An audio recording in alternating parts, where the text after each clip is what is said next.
On connaît toutes ces histoires un peu troublantes, non? Un paysan qui disparaît comme ça, hop, plus personne, un navire, un avion. Et puis il y a ce que la terre cache, enfin ce qu'elle révèle parfois, comme les secrets des tombes étrusques. Absolument. Et aujourd'hui, justement, on va explorer un peu ces phénomènes étranges et ces savoirs qui semblent perdus. On s'appuie pour ça sur des extraits du Livre du mystère de Jacques Bergier et Georges H. Ah oui, un classique. Oui, et leur point de départ, c'est que l'univers, il s'en fiche un peu d'être logique ou vraisemblable pour nous, quoi. C'est une bonne façon de voir les choses. Et les exemples qu'il donne sont assez déconcertants. Il y a cette histoire d'OVNI qui aurait suivi les missions Apollo. Ou des traces bizarres sur la Lune. Exactement. Et selon le livre, ces infos auraient été, gardées secrètes, pas partagées avec le grand public. D'accord. Et il y a aussi autre chose, des émissions radio détectées depuis la Terre. Mais le truc bizarre, c'est qu'elles ressemblent à celles qu'on capte de Jupiter ou Saturne. Attendez, des signaux type Jupiter, mais venant de la Terre, c'est ça. C'est ça. Alors que les signaux naturels de ces géantes gazeuses sont bien connus et différents. Donc ces émissions terrestres, elles sont énigmatiques. Forcément, ça a alimenté des spéculations que les auteurs rapportent sur d'éventuelles communications secrètes, peut-être interplanétaires. Des communications secrètes ou des infos cachées sur la Lune. Qu'est-ce que ça implique au fond d'après Berger et Gallet sur notre place dans tout ça? Ça suggère qu'on n'est peut-être pas seul, ou du moins qu'on ne sait pas tout ce qui se trame, même tout près. Ça fait écho à une autre idée assez folle citée dans le livre, l'hypothèse de l'astrophysicien John Taylor. Ah oui? Il imagine une civilisation très avancée qui aurait pu visiter la Terre et qui maîtriserait les trous noirs. Les trous noirs, carrément. Pour voyager peut-être? Ou comme source d'énergie? Possiblement, oui.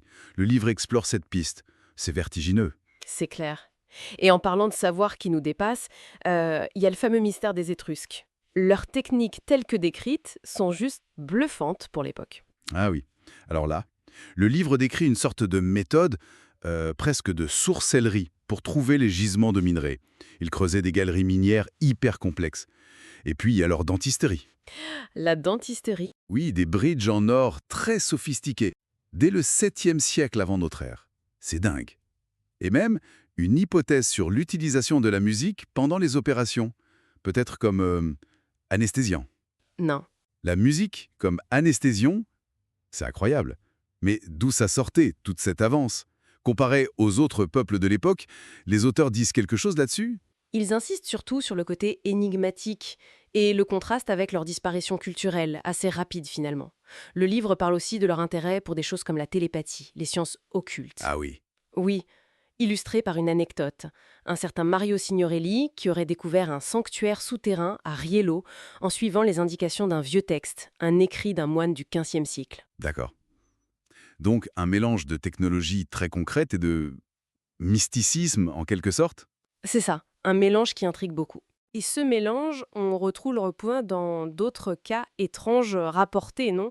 Comme ces histoires de rencontres.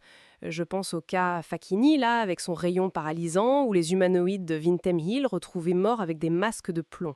Exactement. Ces cas et d'autres sont présentés comme des jalons de l'inexpliqué dans notre histoire. Des rencontres, des événements bizarres qui résistent aux explications simples. Bon, notre but ici, c'est pas de dire si c'est vrai ou pas, hein, mais d'explorer ce que ces récits nous disent sur les limites de notre compréhension telles que Bergier et Gallet les présentent. D'accord, donc si on récapitule, on a des observations spatiales troublantes, des savoirs antiques comme ceux des Étrusques qui sont hyper avancés, et puis ces théories audacieuses sur des visiteurs cosmiques ou des communications secrètes. Voilà. Et on voit bien qu'il y a une interrogation constante sur ce qui nous échappe. Tous ces récits, qu'ils soient anecdotiques, archéologiques ou cosmologiques, ils continuent de fasciner. Pourquoi?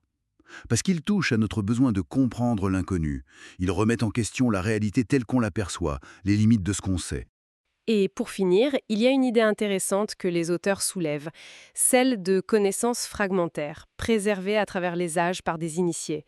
L'astrologie vue comme un vestige d'une ancienne science des étoiles, l'alchimie comparée aux transmutations nucléaires modernes, ou même l'acupuncture, certaines pharmacopées très anciennes. Hmm. C'est une piste de réflexion, oui. Si on met ça en parallèle avec, d'un côté, la technologie étrusque, et de l'autre, les spéculations sur d'anciennes visites extraterrestres, Est-ce qu'on pourrait imaginer que des pans entiers d'une science ou d'une histoire oubliée, qu'elle soit terrestre ou non d'ailleurs, survivent encore aujourd'hui? Peut-être sous forme de mythes, de folklore ou de pratiques qu'on considère maintenant comme marginales. C'est une question qui reste ouverte en tout cas.